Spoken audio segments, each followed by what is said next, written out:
आज भी कुछ ऐसे आंकड़े हैं जो कहीं ना कहीं फिक्रमंद आंकड़े हैं। National average of people below poverty line 21 से 22% के बीच में है, लेकिन उत्तर प्रदेश में ये 29.5% है। तो अगर विकास हुआ तो इतने लोग गरीबी रेखा के नीचे क्यों हैं, स्मृति ईरानी जी? नाविका जी, आप भी जानते हैं कि राष्ट्र में सबसे ज्यादा जनसंख्या वाला प्रदेश है उत्तर प्रदेश।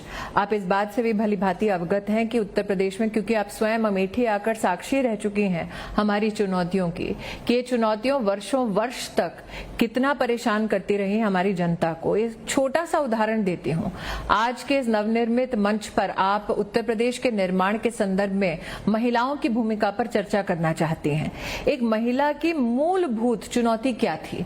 अगर आप साल 2012-13 के आंकड़े देखें तो महिला की चुनौतियों में से एक मूलभूत चुनौती थी टॉयलेट की, जिसको उत्तर प्रदेश सरकार ने इज्जत घर करार दिया।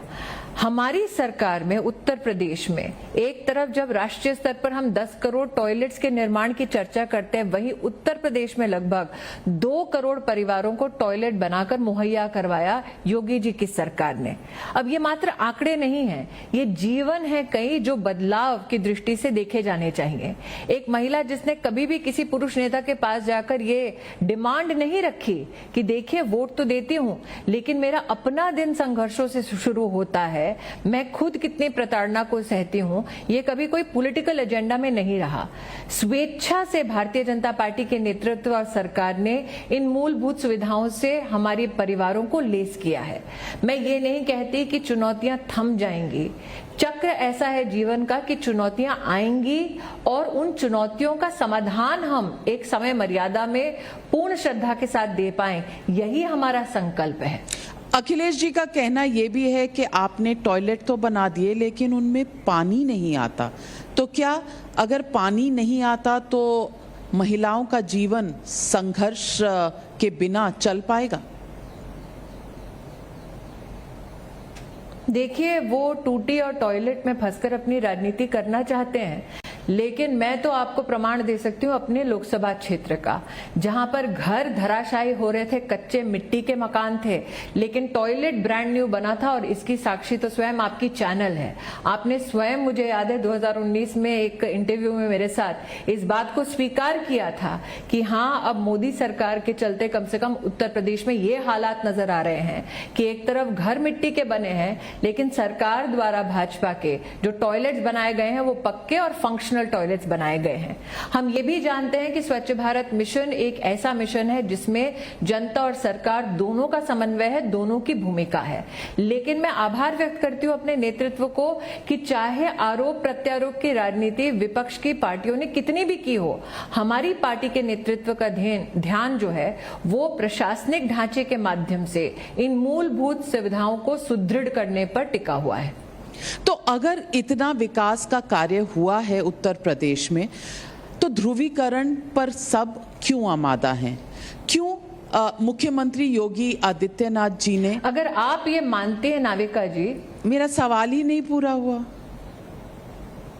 कि संवैधानिक, जी मेरा आपके साथ इतिहास इतना रह चुका है कि कई बार माफी चाहती हूँ, आपके सवाल निकलने से पहले ही उसका जवाब तैयार कर देती हूँ। नहीं, ये अच्छी बात है क्योंकि आप बहुत अनुभवी मंत्री हैं। यंगेस्ट वुमन मिनिस्टर से आपका अनुभव इतना हो गया है कि आप शायद, वो कहा जाता है ना कि लिफाफा देख के समझ जाती हैं कि अंदर चिट्ठी में क्या कहा गया। ऑडियो कट हो गया जैसे ही आपने अनुभवी कहा। लेकिन स्मृति जी, रुकावट तो जीवन का नियम है जी। स्मृति जी, लेकिन हाँ, मैं इस बात से संतोष पाती हूँ कि महिलाओं के सामने रुकावटें आती हैं तो अक्सर टिकती नहीं है। बोलिए। बिल्कुल स्मृति जी, तो मैं ध्रुवीकरण के मुद्दे पर वापस आती हूँ और मैं ये जानना चाहती हूँ कि अगर इतना विकास हुआ है, इतनी डेवलपमेंट हुई है, उत्तर प्रदेश इतना उत्तम प्रदेश बन चुका है, तो फिर ध्रुवीकरण की जरूरत क्यों पड़ती है? क्यों योगी आदित्यनाथ पिछले 1 महीने में 3 बार अब्बा जान अपने वक्तव्यों में कहते हैं? इशारा किस तरफ है? अगर आप अगर आप इस बात पे यकीन रखती हैं कि मुख्यमंत्री के पास भी संवैधानिक अधिकार है कि वो संविधान की मर्यादा में अपने विषयों को रखे, तो आप क्यों उनके कथन पर अंकुश लगाना चाहती हैं जब तक वो संविधान की मर्यादा में अपनी बातों को रखते हैं और एक संवैधानिक पद पर रहकर बिना किसी भेदभाव के जनता की सेवा करते हैं। नाविका जी, जिस विपक्षी पार्टी ने यह आरोप लगाया है, उसी विपक्षी पार्टी के एक सर्वोच्च नेता ने एक बार सार्वजनिक बयान दिया था कि हमारे देश के जितने भी रिसोर्सेज हैं उस पे एक विशेष धर्म के लोगों का ही अधिकार है। क्या तब वो ध्रुवीकरण की राजनीति नहीं कर रहे थे? आज अगर मुख्यमंत्री जी को किसी पैमाने पर आंकना है तो हम ये देखें कि मुख्यमंत्री जी जब एक ग्रामीण अंचल में सड़क प्रेषित करते हैं, क्या वो लिख कर देते हैं कि सड़क पर किस धर्म, किस वर्ग, किस समुदाय के लोग चलेंगे? जब हम उज्ज्वला का किसी को सहारा देते हैं या फिर टॉयलेट बनाते हैं, तो क्या एक वर्ग विशेष, समुदाय विशेष या धर्म विशेष के लिए वो बनता है? इसलिए आज अगर विकास के आधार पर हमारी सरकार को आंकना है तो निश्चित रूप से आपको भी स्वीकारना पड़ेगा कि जस्टिस फॉर ऑल और अपीजमेंट ऑफ नन की सरकार को परिभाषित करती है योगी सरकार। तो स्मृति जी, इस पर राहुल गांधी जी ने टिप्पणी की है, जो नफरत करे वो योगी कैसा। उनका कहना यह है कि अब्बा जान से आप कहीं ना कहीं समुदाय विशेष को आइडेंटिफाई कर रहे हैं, एक समुदाय की तरफ अपनी उंगली उठा रहे हैं। तो उन्होंने कहा है कि जो नफरत करे वो योगी कैसा। इस पर आप क्या जवाब देंगे? देखिए, जो देश को तोड़ने की बात कहे, भारत माँ के टुकड़े का ऐलान करे, वो योगियों को इस देश के दिशा निर्देश ना ही दे तो अच्छा है। जो व्यक्ति कभी जाए टोपी पहनकर, कभी जाए चोगा पहनकर, कभी जाए आरती करने, कभी कहे कि मैं एक समुदाय विशेष का हूं, वो राजनीति और रिलीजन, उसके भेदभाव पर टिप्पणी कम ही करे तो बेहतर है। जहां तक कि विकास की बात है, जैसा कि मैंने पहले भी कहा, जिस क्षेत्र की मैं प्रतिनिधि होने का गौरव करती हूं, वो क्षेत्र आपको बता देगा नाविका जी कि कांग्रेस हो या समाजवादी पार्टी, जनता का उन्होंने क्या हश्र किया। एक छोटा सा आपको उदाहरण देती हूं। आज आप लखनऊ से ये बातचीत हमारे साथ कर रही हैं। मात्र 1.5 घंटे की दूरी पर पिपरी नाम का एक गांव है अमेठी लोकसभा क्षेत्र में। उस गांव ने साल 2014 में अखिलेश जी और राहुल जी और मेरा, हम तीनों का विरोध किया और कहा हम वोट नहीं डालेंगे, क्योंकि 60 साल से हम लोग कह रहे हैं कि गांव में कटान की समस्या है, पानी की वजह से हमारे खेत, हमारे घर सब बह जाते हैं और कोई भी सरकार हमारा संरक्षण नहीं कर रही है।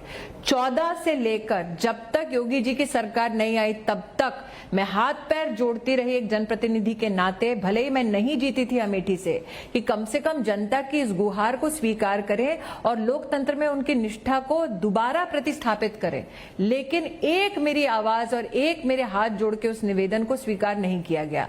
मैं अभिनंदन देती हूं कि जब योगी और मोदी की सरकार रही तब 60 साल की उस समस्या का उस गांव में समाधान प्राप्त हुआ। इसलिए मैं दोबारा कहती हूं कि अगर आप देखना चाहते हैं कि हाथ और साइकिल की जोड़ी ने क्या क्या कहर ढाए थे उत्तर प्रदेश में, एक उसका उदाहरण आपको मेरी लोकसभा क्षेत्र में मिल जाएगा।